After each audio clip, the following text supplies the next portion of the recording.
बढ़ते हैं अगली खबर की ओर। सरकारें गांव की जो तस्वीर दिखाती हैं वो काफी उजली और रंगीन होती हैं, लेकिन नजदीक से देखने पर गांव की हकीकत उतनी ही बदरंग नजर आती है। देखिए ऐसे ही एक गांव की हकीकत।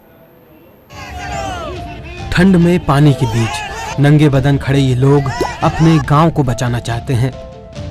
उत्तर प्रदेश के मऊ जिले के बिनटोलिया गांव में घाघरा नदी से साल दर साल होता तीव्र कटान का खतरा अब पूरे गांव की जल समाधि तक पहुंच गया है।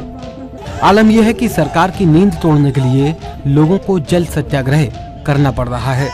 हमारे 3-4 गांव कट गया और पहले से हम लोग बताओ इनकी सूचना के देते थे, चला गया। हम लोग को कोई सुनवाई नहीं हुआ कि हाँ गांव बचेगा, ये पब्लिक रहेगा कि नहीं। खेती भी गिर गया और खाने की भी हम लोग के भूखे मरते हैं। सरकार चाहे मोदी हो खा चाहे जोगी हो खा, हमने को उनसे यह निरोधन बाटे कि हमन के ठोकर गिरा के हमने गांव बस बचा दो। गांव बच जाई तो हमने के मजूरी धतूरी देशों में कह के अपने बाल बच्चा के सुरक्षित रख लियल जाई, खा लियल जाई, जी लियल जाई।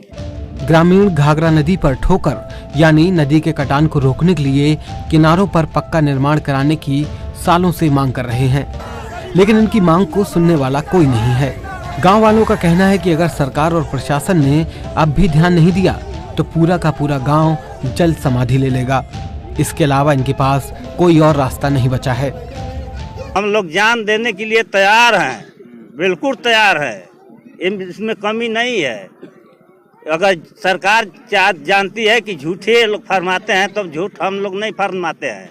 हम लोग बिल्कुल देने के लिए तैयार है। हाँ, सरकार बातों की कोई साधन नहीं दिया। मंत्री आया था, मंत्री भी अपने स्टेम आया, सब लोग कहा कि बातों की ठोकर पड़ेगा, अरे ठोकर नहीं पड़ा। जब ले हम लोग का मांग पूरा नहीं होगा तो अनशन ऐसे चलेगा। हम लोग सब लोग जब बातों की जल में कूद करके मर जाएंगे। इससे सरकार की नींद टूटेगी या सुस्ती, ये अभी साफ नहीं है।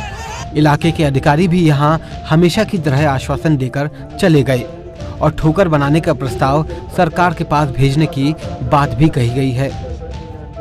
गांव को लेकर सरकारें तमाम दावे करती हैं, लेकिन जब हकीकत सामने आती है तो सरकार के ये गुलाबी दावे धुआं होने लगते हैं और गांव को खुद को बचाने की लड़ाई यूं लड़नी पड़ती है।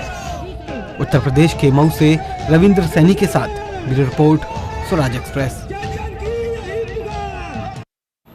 देश भर में लोहड़ी और पोंगल की धूम है। राष्ट्रपति रामनाथ कोविंद